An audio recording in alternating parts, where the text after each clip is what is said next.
Sadhu, sadhu, sadhu.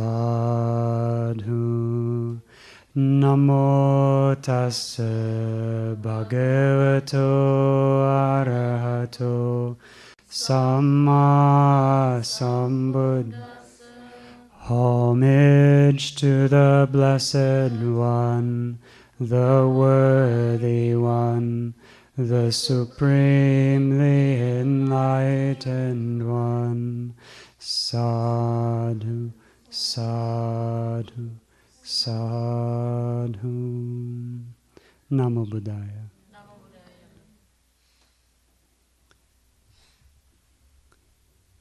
Fellow monks, meritorious lay disciples, today we have this very rare opportunity to come together and listen to the teachings of a supremely enlightened Buddha. The Supreme Buddha taught us that when we have the opportunity to receive advice from people, we should be very happy. When someone tells us that we've done something wrong, we should be very happy. But how do ordinary people think when someone points out something that they've done wrong? They get angry, right? They get upset. But the Supreme Buddha taught us, when we get advice from someone, when someone corrects us, we should be very happy. Just like someone was pointing out where to find a treasure, right? If someone were to tell us where we could find a lot of money, would we be happy or sad? We'd be very happy. So in the same way, when someone gives us advice, when someone points out something that we've done wrong, we should be very happy. So there was someone who was very interested in getting advice in the time of the Supreme Buddha, and that was the Venerable Rahula. Do you know who the Venerable Rahula was? Who was his father? Yeah, the Supreme Buddha was his father. So he was very fortunate.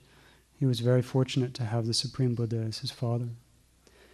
And it's said that the Venerable Rahula was very interested in getting advice. That in the morning he would pick up a handful of sand and throw it into the air and say, "May I get as many pieces of advice as there are grains of sand in my hand." Right? Is that a little bit of advice or a lot of advice? That's a lot of advice. You'd be getting advice all day long that way, right? Is that a little bit of advice or a lot of advice? That's a lot of advice. You'd be getting advice all day long that way, right? But was the Venerable Rahula upset when people told him he did something wrong? No, he was very happy. He was very happy to get that advice. So we know that the Venerable Rahula's father was the Supreme Buddha. So did Venerable Rahula become enlightened just because his father was the Supreme Buddha? No. Right? So we can think, if for example, if our mother is a doctor, does that mean that we're a doctor too? No. That could be very dangerous if we thought that we were a doctor just because our mother was a doctor. Right? Someone told us, "Oh yeah, my side hurts a little bit." We could say, "Well, my mother's a doctor. I can fix that." Right? Start cutting them up. Does it work that way? No. If our mother is a doctor and we want to become a doctor, what do we have to do? We have to go to school. We have to go to medical school. We have to work very hard to study. So in the same way, Venerable Rahula had to work very hard. He didn't become enlightened just because he lived with his father. You know, the Supreme Buddha said, "You can be very close to me. You can even hold on to my robe. But if you're not following the precepts, if you have an evil mind, you're very far away from me." Right? So even though the Supreme Buddha was his father, he had to work hard at this monk life. So what does this mean, the monk life? What is it that the Venerable Rahula had to be doing? So he had to be following precepts, right? He had to follow precepts for his body, not to kill things, not to steal things from people, not to engage in sexual activity. He followed precepts with with his speech, not telling lies.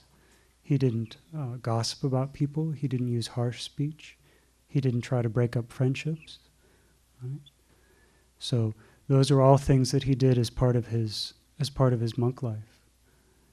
As a monk, do you know what other things he had to keep? Other precepts he had to keep? He couldn't use money, right? Monks and nuns don't use money. So this is a special thing, more than what lay people have to do. Monks and nuns aren't allowed to use money. He couldn't eat after 12 o'clock, so he couldn't eat in the afternoon. He could only eat in the morning time. Right? He could only use things that people gave to him. He couldn't have a job and go out and make money and buy whatever he wanted. He had to be happy with the things that people gave him. He didn't hurt people. He didn't hit people. Right? All these are part of his monk life. He also had to pay very, very, very close attention to what he was doing. He had to be mindful when he was walking, when he was standing, when he was sitting, when he was moving his arms and legs. He had to be very aware of what it was that he was doing. He had to practice contentment. He had to be happy with whatever few things that he had. If he sat around thinking about wanting other people's things, he wasn't practicing the monk life. He had to be happy with the food that people gave him, with the robes that he had to wear. So all these things are part of his monk life. This is what it means to lead the life of a monk or a nun. So not only that, he had to restrain his sense faculties, right? He had to pay attention to where his eyes were going, right? That he wasn't looking at bad things. He had to pay attention to what he was listening to, that he wasn't listening to bad things, that he listened to good things, right? Restraint with the nose, right? So when he smelled some delicious smell, he didn't get greedy for that smell. He didn't go to the kitchen and, what are you cooking? What's for Dana today, right? So he restrained his nose. He restrained the smelling. Tasting in the same way, when he tasted very delicious food, not to get greedy for more of that food, thinking, oh, I hope this person offers Dana tomorrow too, right? So all of this is part of his monk life. These are all very important parts of the monk life. Not only that, but he practiced meditation as well. Very peaceful kinds of meditation, loving-kindness meditation, anicca bhavana, all sorts of meditations. These are all parts of his monk life. So today we have the opportunity to listen to a sutta, to listen to advice that the Supreme Buddha gave to his son Rahula. So this is the Ambalattika Rahulowada Sutta from the Majjhima Nikaya. So once the Supreme Buddha was living in the bamboo grove, and the Venerable Rahula was living at Ambalattika. And then the Supreme Buddha went to go see his son, Rahula. And Rahula saw him coming in the distance. And of course he was very happy to see the Supreme Buddha. So what do you do when you see the Supreme Buddha coming? You get things ready. You get things ready because the Supreme Buddha needs a place to sit and he needs to wash his feet. So the Venerable Rahula got together a place to sit and he got together a bucket with water so the Supreme Buddha could wash his feet. You know, in India, people walk around outside and there's lots of dirt and lots of dust and all sorts of things you can step in. So when you sit down in a clean place, you want to wash your feet first. So the Venerable Rahula got some water ready in a bucket with a little cup so the Supreme Buddha could wash his feet. So then the Supreme Buddha came and he washed his feet and he sat down. And when he was finished washing his feet, he took the cup that he had used to pour water on his feet and he left a little bit of water in that cup. And the Supreme Buddha said, Rahula, do you see this little bit of water that's left in the cup? And the Venerable Rahula said, yes, Venerable Sir, I see that little bit of water. And the Supreme Buddha said, just like there's a little bit of water in this cup, there's only a little bit left to someone's monk life when they're not ashamed to tell a deliberate lie. So, what's a lie? A lie is when we say something that's not true, right? And we do it on purpose, and we know that it's a lie, right? It's not like when we make a mistake and someone asks us, so where's your mother? And you say, oh, she's upstairs.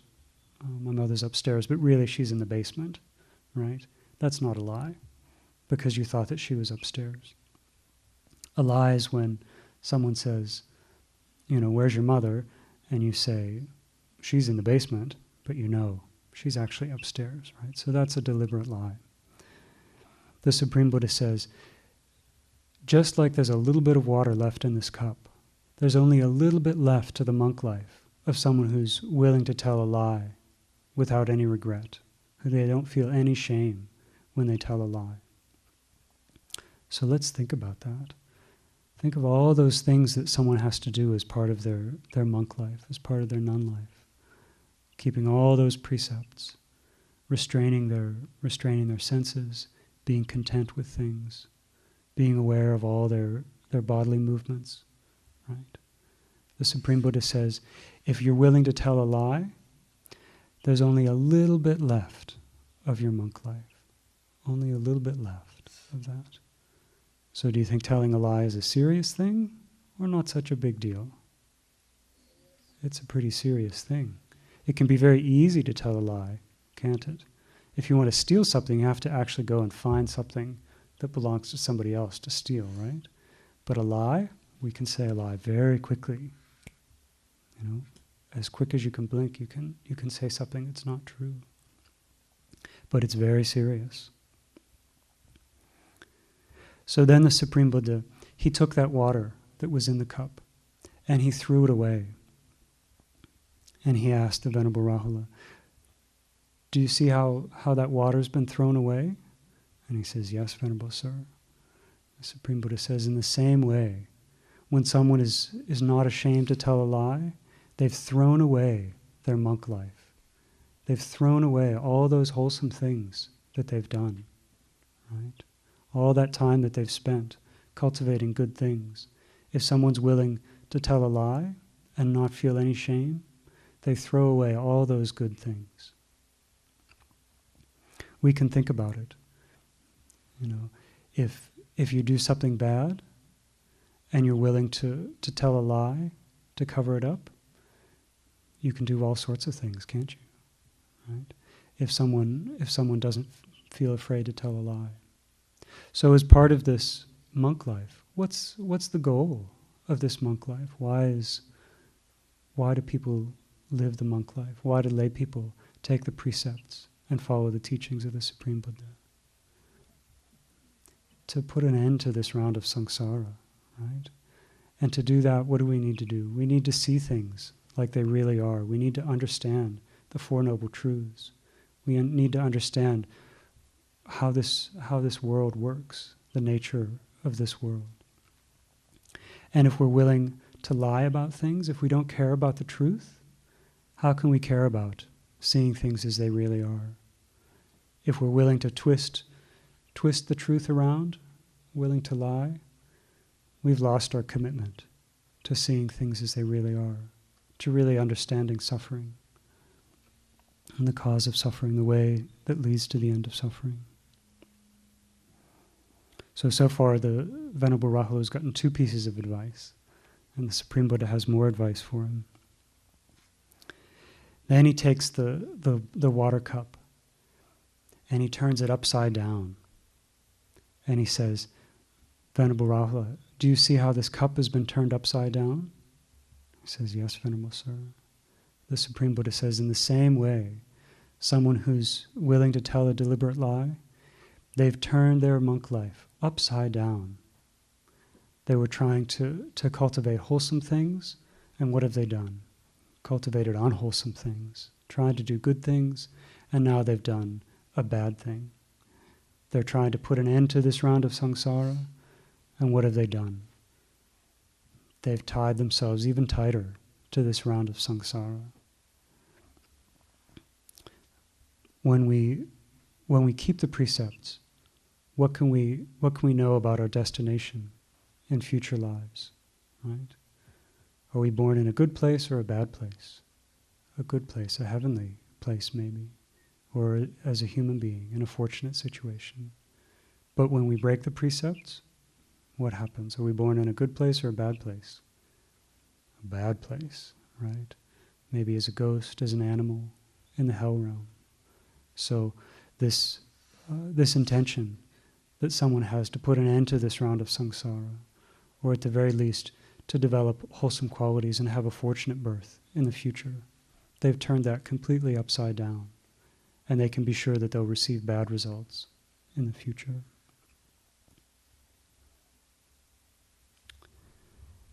So then the Supreme Buddha says to the Venerable Rahula, he takes the cup and he shows him. He says, "Do you see how empty this is? How completely hollow this is?" And the Venerable Rahula says, "Yes, I do." The Supreme Buddha says, "This is how empty your monk life is, if you're willing to tell a deliberate lie."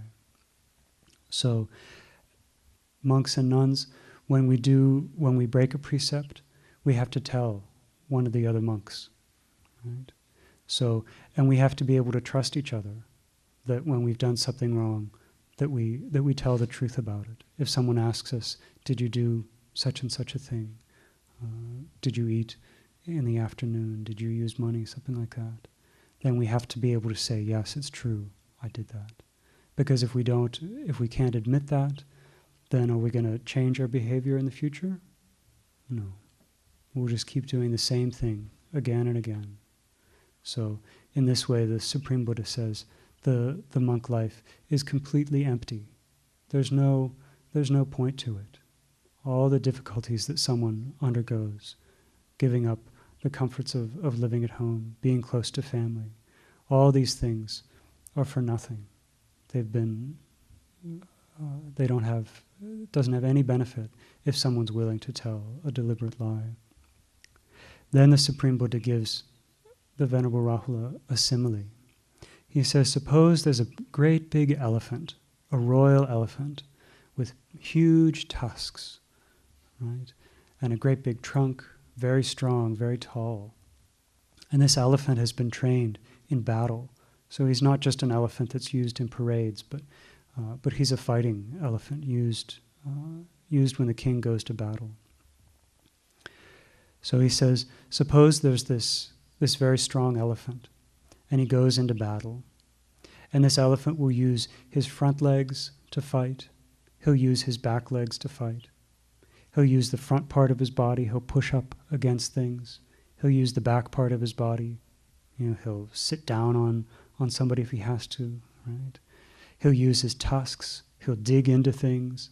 He'll pick up a chariot and throw it away, right? He'll use his tusk. He'll use his tail. He'll even use his ears, right? He'll flap his ears to try and scare someone away, right? He uses all these things, but he doesn't use his trunk. He doesn't use his trunk to fight. And so the person riding the elephant thinks, this great big elephant, this king's elephant that's been so well trained, he's willing to do a lot. He's willing to use his front legs, his back legs, the front part of his body, the back part of his body. He's willing to use his tusks. He's even willing to use his ears, right? But he's not willing to use his trunk. So the elephant rider can know, this elephant, he's not really committed to the king. He's not ready to give up his life to protect the king, to win the battle that the king wants to fight. But then imagine at a later time, this same elephant, he's big and strong, and he's willing to use his front legs, his back legs, the front part of his body, the back part of his body, his head, his tusks, his ears, his tail. And now he's willing to use his trunk, right? He'll even take his trunk and stick it into danger, try to grab away weapons from someone. So then what does the elephant rider think? He thinks, now this elephant, he'll do anything. This elephant would even be willing to die for the king. He'll give up anything for the king. Then the Supreme Buddha said to the Venerable Rahula, "So too, Rahula, when one is not ashamed to tell a deliberate lie, there is no evil, I say, that one would not do." So he says, once someone is not ashamed to tell a lie, they can do anything. They can kill, they can steal, they can break up friendships very easily, right? You can spread lies about people, make people hate them. So if you're willing to tell a lie and you don't have any shame, there's nothing that can stop you. There's no bad things that you can't do. And then the Supreme Buddha told him, "Rahula, even as a joke, you shouldn't tell a lie. Even if the person knows that you're just joking, you shouldn't tell a lie." Imagine how serious this is, right? In the world with ordinary people, everyone thinks it's fine to tell a lie as long as you're joking, right? Because it's good to make people laugh. So, tell a little lie here and there, have a little bit of fun. But the Supreme Buddha says no. This is a very serious thing that we're doing. And telling a lie is so serious that even if the other person knows that you're just joking, that you're not being serious, that still we shouldn't tell that lie. There are many ways to enjoy ourselves with other people, right? Even many ways to make people laugh, to make people relaxed, right? We don't need to use telling lies as one of those things.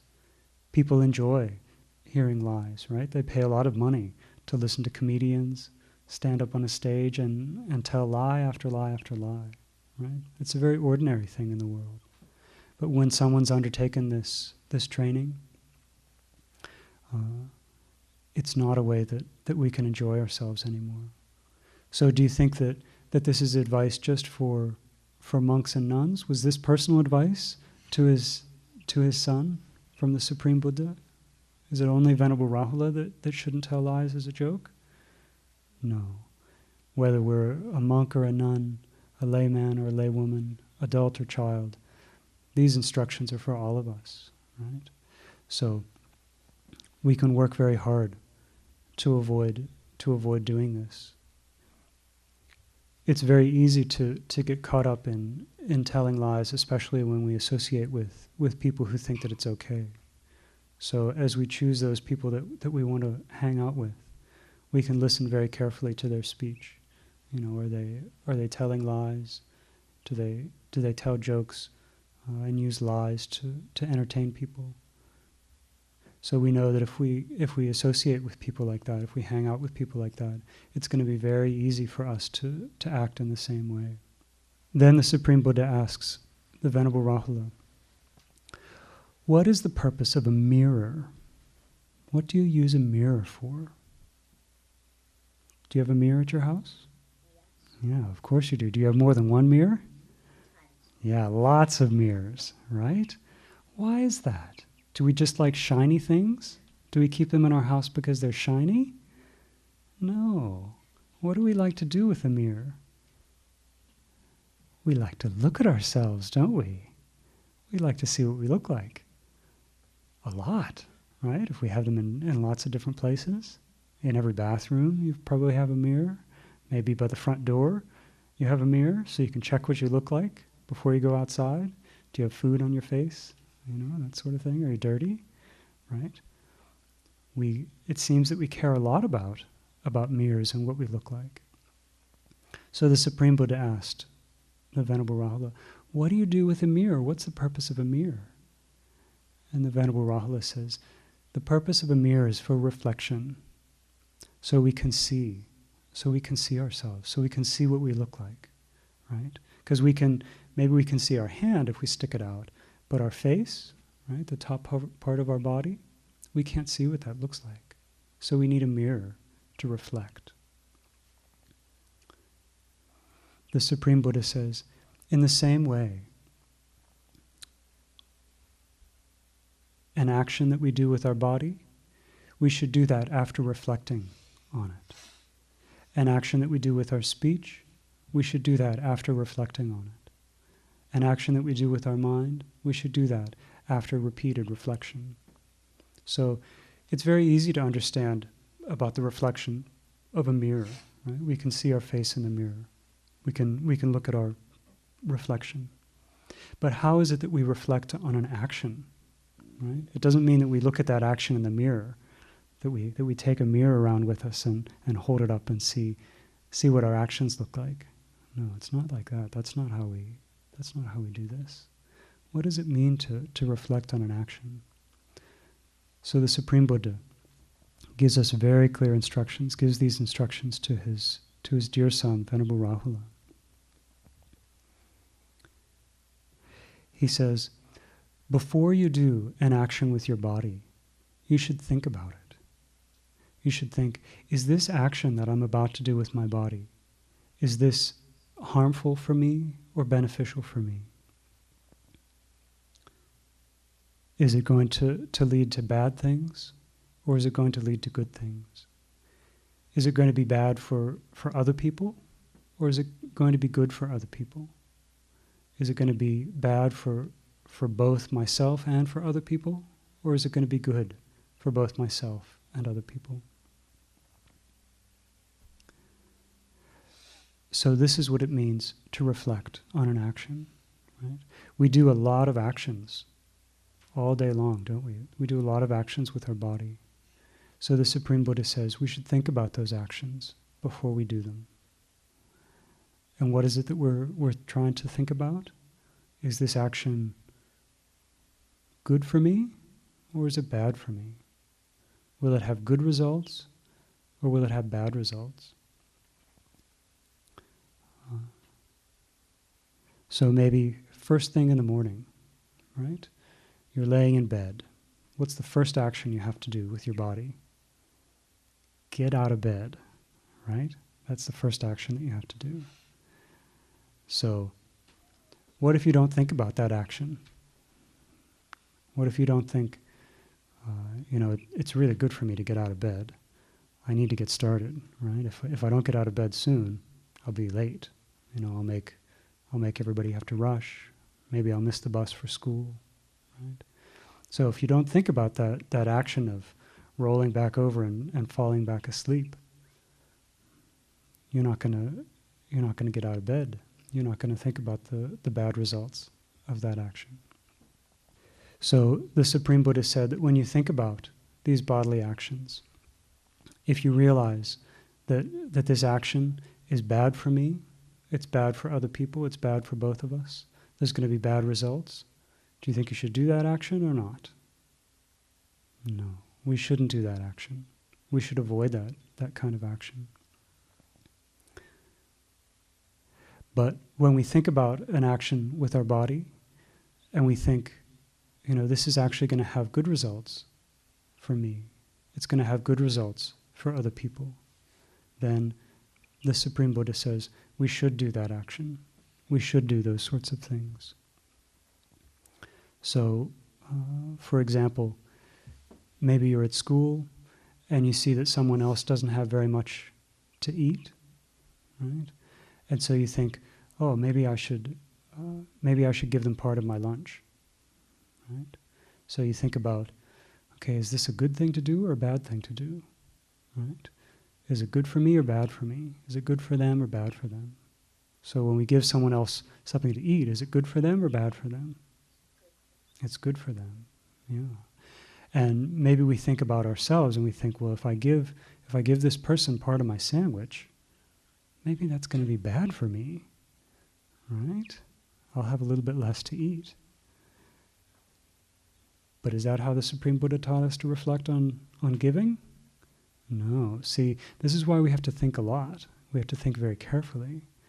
Because what did the Supreme Buddha say is the result of giving, even a small little gift? Did he say the results are small or the results are big? The results are very big.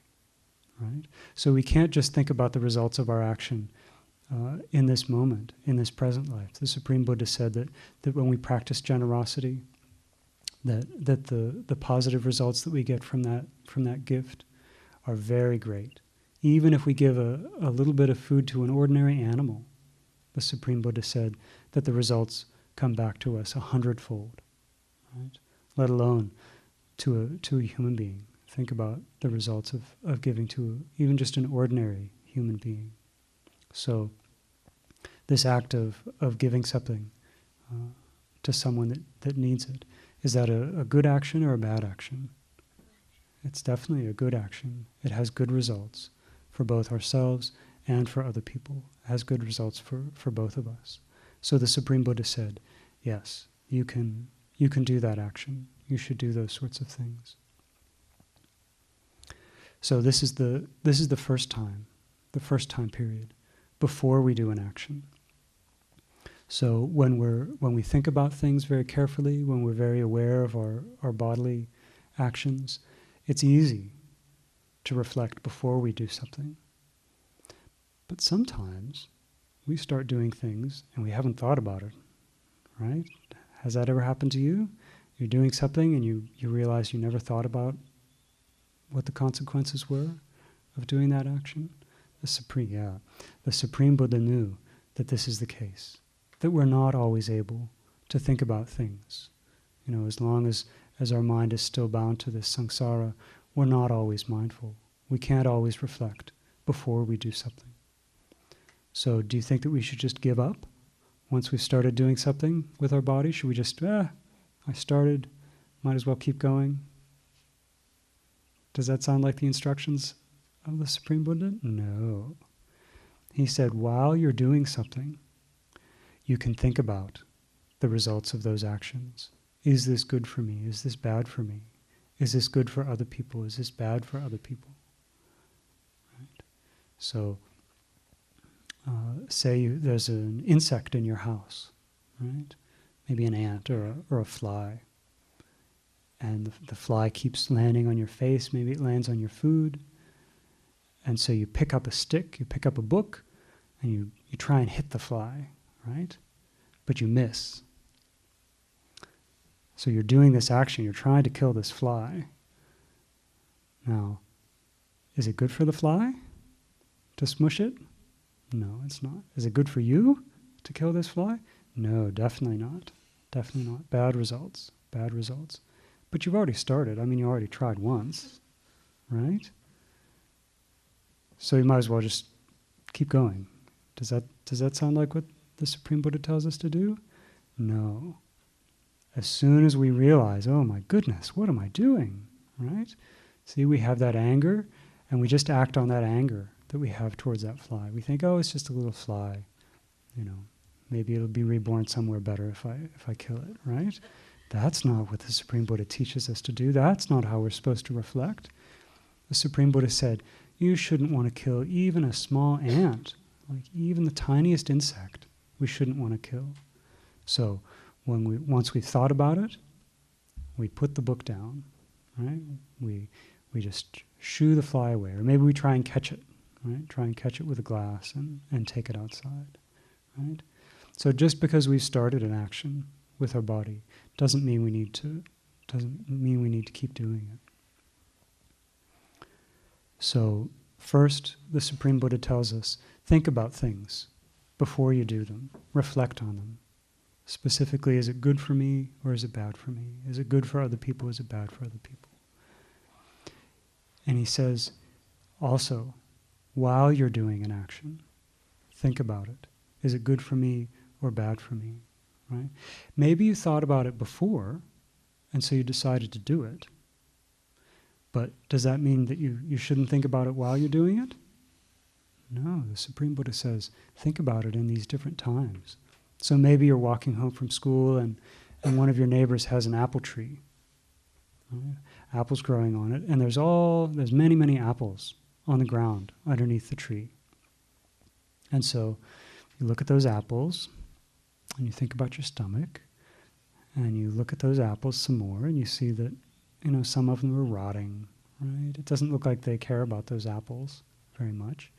So you think, if I take that apple, it'll be good for me, because I won't be hungry, and they won't mind. They don't care, right? They just let their apples fall on the ground, right? So you pick up the apple and you go, right? You've taken that apple. So while you're walking away with that apple, can you still think about that action? Yeah, you can keep thinking about it. So as you're walking, you're thinking, this isn't my apple. This doesn't belong to me. What if somebody saw me take that apple, right? What would they think about me? They wouldn't trust me. They'd think I'm the sort of person that doesn't care about other people's property, right? It doesn't matter whether or not that person lets all their other apples rot on the ground. That apple doesn't belong to me. It's not mine.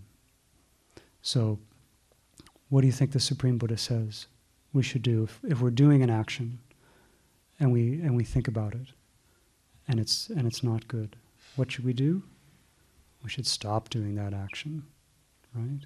We can take that apple, we can walk it right back to that house and put it right back under the tree, right next to all those other apples, and we can walk away happily, thinking, I was doing something bad, and then I came to my senses. I realized that was not a good thing to do, right?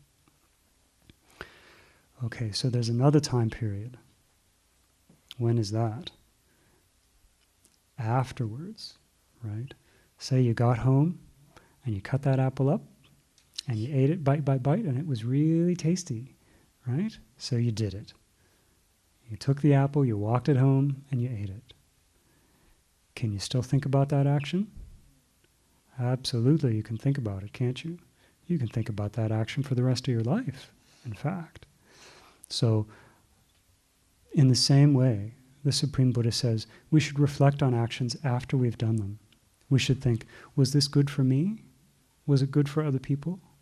Did it hurt me? Is it going to have bad results? Or is it going to have good results? Is it good for people that I took that apple? Or is it bad? Right? Is it good for me or bad? And then the Supreme Buddha says, if when you think about it, if you think about that action, and you realize it was a bad thing to do, he said, you should confess that action to the teacher. So if you're a monk, you should confess it to another monk, to your teacher, right? Your companions in the holy life. You should confess it to those other people that are trying to keep the precepts. So when you've gotten home and you've eaten that apple and you think about it and you think, oh boy, I should not have done that. And I can't do anything now. I can't give the apple back, right? But what can we do? We can confess that action. We can go to our parents and say, oh, mother, father, you won't believe what I did. I took this apple and I ate it and I enjoyed it, right? But now I feel really bad because it wasn't my apple, right? People won't trust me. And maybe your mother or father say, okay, well, let's go and talk to that neighbor. You can ask them for forgiveness, right? So any action, even if we've thought about it beforehand, right? Because maybe beforehand we don't quite get the results. We don't realize the danger involved with that action. So while we're doing it, we think about it. We keep checking. Is this still okay to do? Have I noticed any bad results that are going to come from this? And even afterwards, right? For a lot of actions, all we have is the afterwards. It's very hard to think about things beforehand. We have to have a lot of mindfulness. So we can't give up just because we've done something and didn't think about it beforehand, or we've done something and we didn't think about it while we were doing it. The Supreme Buddha gave us all 3 times to reflect on actions. So even at the end of the day, we can reflect on the actions that we did, how we all the things that we did with our body. And we can think, is this a good thing or a bad thing? And the Supreme Buddha said, if you do an action with your body and you think about the results and you know that it has good results, that it's a wholesome action, good for you, good for other people, then you should be happy. You can have a happy mind. So this is another very special thing about the teachings of the Supreme Buddha. He encouraged us to think about our good actions as well, not to just think about our bad actions. So whenever we practice dana, whenever we give something to someone, that first example of giving food to someone at school that needed food, at the end of the day we can think about that. We can think, I didn't really even notice that I had a little bit less food, but I'm sure that other person they had less hunger today because I gave them some of my food to eat. And we can have a happy mind, knowing, I'm a generous person. I'm someone who doesn't like to see other people suffer. And when we have a happy mind like that, our mind becomes peaceful. So the Supreme Buddha encouraged us to think about the good actions that we've done as well, and have a happy mind, training in this way. So, actions with our body. How else can we do actions? With our speech. We can do actions with our words. So the Supreme Buddha gave the same advice for those actions that we do with our speech. Before we're going to say something, think about it. Is this good for me? Is this good for other people? Will it have good results for me? Will it have good results for other people? We think about what we're going to say before we say it. Because once you say something, you can't unsay it. That's the tricky thing about words. Once you say something to someone, you can't take it back. You can say, I take that back. But still, you've said it, right? They've heard it. So you can't erase that. There's no backspace. No backspace button with our mouth. So the Supreme Buddha says we have to be very careful with what we say. We should think about it, right? Say someone has done something wrong, and they shouldn't have done that thing. And we think, they should be happy if I correct them, right? The Supreme Buddha said that we should be happy when someone corrects them. So I'm going to yell at them. I'm going to yell at them a lot, and maybe they'll remember what they've done wrong, and they won't do it again. So I'm going to yell at them. Then we stop and we think, is that going to be good for them if I yell at them? Will that have good results? Will that get the job done if I yell? Will it be good for me? Will I look good if I start yelling at them? You think, no, that's not a good thing to do, right? Maybe I should wait until I'm not so angry, and then use my speech to try and help someone. So we think about how we use our speech before we're going to do it. And if we know it's not going to have good results, maybe that person, we know they're not going to listen and it's just going to make them mad, then we hold our tongue. We don't say anything. But if we think about it and we think, I can speak very peacefully to them, with a lot of compassion, maybe just give them a little hint, and we know that it'll be good for us, it'll be good for the other people, then we can go ahead and use that kind of speech. So that's the before time. What's the next time period? While we're doing it. So even while we're talking to someone, even while we're using our voice, we can stop and we can think, is this a good thing to be doing, or is this a bad thing to be doing? Say we're talking to someone and they ask about someone else. They say, do you know where I didn't see so and so in school today? Right? Do you know where they were? Do you know what happened to them? And we do know. We know something very juicy, some gossip about them, right? We do know. So we say, oh yes, I do know where they are. And then you think, ooh, do I really want to say that? Right? Do I want to be the kind of person that gossips about other people? Right? So do we have to tell once we've started talking? No, we can think about it. We think, it might be a lot of fun to gossip, but it's not good for me. It's not good for other people too, right? They're going to spread things around. So, we can just change the subject. We can say, yeah, I know where they are. They're not here. That's for sure, right? You haven't told a lie, and maybe they won't, maybe the other person will start thinking about something else, right? So even with our voice, we can stop saying bad things, right?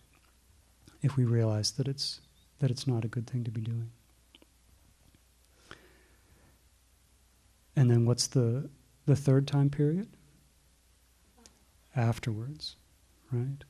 So even after we've said something, the Supreme Buddha taught us, we can reflect on what it is that we said. We can think, was this a good thing to have said, or was this a bad thing to have said? Did I benefit by saying that? Did other people benefit by saying that? And we can think, if it was a bad thing, we can confess to our parents, to other people who are keeping the precepts with us. We can say, I did this bad thing with my voice. And if it's a good thing that we did, using our speech, then we can be happy, right? Maybe we shared a little bit of Dhamma with someone, and we realized, that was a good thing to do. It helped them, right? It was beneficial for me because I got the merit of sharing Dhamma, and it was beneficial for them as well because they got to hear the Dhamma. They got to practice correctly. So the first kind of action, bodily action. Second kind of action, verbal action. What's the third kind of action? Mental action. So even when we think about things, we're doing a kind of action, right? And the more we think about things, the stronger those thoughts become. So the Supreme Buddha told his son, Venerable Rahula, even the thoughts that you have, even the thoughts that you think, you should reflect before you spend time thinking about them. Say an angry thought. Someone does something bad to you, right? So before you start to have an angry thought, think about it. Am I going to be better off if I keep thinking angry thoughts about this person? No. It doesn't. There's no benefit from thinking angry thoughts. If I have jealous thoughts about maybe someone else's house, someone else's car, is it beneficial for me to sit and think greedy thoughts about how much I want to have that car? No. It's a waste of time. So the Supreme Buddha said, before you have those thoughts, while you're having those thoughts, even after you've had those thoughts, you can reflect. Are these kind of thoughts good for me, or are they bad for me? Right. So if they're bad kind of thoughts about anger, thoughts about other people's bad qualities, we can stop thinking those thoughts. We can, if we find that we're thinking about someone's bad qualities, we can switch and we can start to think about their good qualities. But if we're thinking about someone's good qualities, we can reflect, this is a good thing to think about someone's good qualities, to remember how lucky we are to be surrounded by people with good qualities. Right? So we can know this is a good way to spend our time. So if we realize that we're thinking bad thoughts, we should stop thinking those thoughts. We shouldn't think them in the first place. We should stop them if we are. If we already did, the Supreme Buddha said that we should feel embarrassed, right? We should feel humiliated that we thought those kind of thoughts. And we should make the determination not to think those kind of thoughts again in the future. He didn't say that we should confess those thoughts to someone, right? So if you're angry at your parents, maybe you've been mad at your father, mother all day long, thought really angry thoughts, the Supreme Buddha says, you make the determination not to think those thoughts again. You don't have to confess. You don't have to say, oh, mother, father, I've been thinking angry, terrible thoughts about you all day long, right? He doesn't say that. He says, make the strong determination. Remember how dangerous it is to have these kind of thoughts. Then the Supreme Buddha told his son, the Venerable Rahula, he says, anyone in the past, any recluses and Brahmins who've purified their actions have done it in this very same way. So anyone that's ever purified their mind, purified their body, purified their speech, this is exactly how they've done it. Right? How fortunate we are to learn this universal way that we can all purify our actions. He said, anyone in the future who's going to purify their actions, they'll do it in the very same way, by repeatedly reflecting on them. And anyone right now who's purifying their actions, they're doing it in the same way, by thinking about their actions before, thinking about their actions while they're doing them, or thinking about their actions afterwards. So, he says, Rahula, train in this way. Think about your actions before you do them. If they're harmful, don't do them. If they're good, then keep doing them. While you're doing, you can stop. Don't be afraid to stop doing a bad action. And afterwards, think about your actions. Reflect at the end of the day. Think, did I spend my day doing good things or doing bad things? So when the Venerable Rahula heard all of this advice, do you think he was happy or sad? He was very happy. He was very happy because the Supreme Buddha taught him this way to put an end to the round of samsara. So, because of not knowing this way of reflecting on our actions, because of not knowing how to think about our actions while we're doing them, before we do them, and after we've done them, we've been born again and again in this long round of samsara, in many bad destinations. So may all of us keep this teaching in mind. May we all remember the power that we have to reflect on our actions, to change our behavior. May we keep this teaching in mind wherever we go, in all the actions that we're doing. May we reflect on this teaching. May we always think about our actions before we do them, while we're doing them, and after we're doing them. May we live in accordance with this teaching, and through the power of this merit, may we one day realize the Four Noble Truths in this Gautama Buddha's dispensation. Sadhu, sadhu, sadhu. Namo Buddhaya.